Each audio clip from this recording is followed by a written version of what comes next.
कोल्हापूरच्या पंचगंगा नदीमधील मृत माशांचं पाप इचलकरंजीकरांना लागू नये म्हणून मनसेच्या वतीनं अनोखं आंदोलन करण्यात आलंय।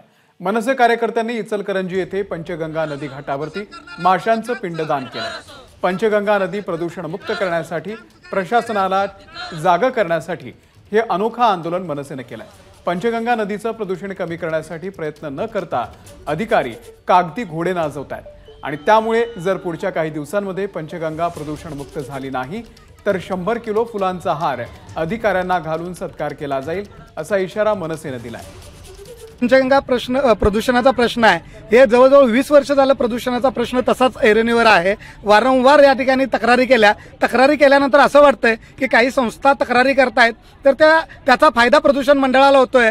त्या तक्रारीचेच त्या ठिकाणी काही उद्योजकांना त्याची भीती घालून यांचं पाकिट वाढवण्याचं काम हे प्रदूषण मंडळ करतंय की काय आणि आम्ही त्यांना सपोर्ट करतोय की काय आंदोलन करून असं आम्हाला वारंवार वाटायला लागलंय। हे जर प्रदूषण महामंडळानं थांबवलं नाही तर आम्ही या ठिकाणी इशारा तर देतोयच की या महानगरपालिका असेल, प्रदूषण महामंडळ असेल किंवा या सगळ्यात ज्या जबाबदार घटकांना की आम्ही जलसमाधी लवकरच घेणार आहे आणि तुम्हाला प्रदूषण महामंडळ जे काम करायला लागले त्याच्यासाठी 100 किलोच्या फुलांचा हार आम्ही त्या ठिकाणी देतोय। हे जे पाणी पाठीमागे दिसायला लागलंय हे 2 दिवसापूर्वी कोरडी नदी होती, अनेक मासे मेले होते।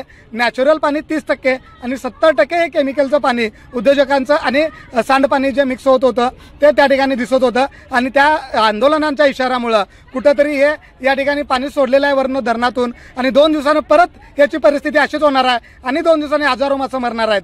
हे जर एक जरी मासा त्यातला मेला तर आम्ही जलसमाधी घेऊ। हे प्रदूषण महामंडळानं आणि इथल्या प्रशासनानं याच्यावर गांभीर्यानं लक्ष द्यावं। एबीपी माझा, उघडा डोळे बघा नीट।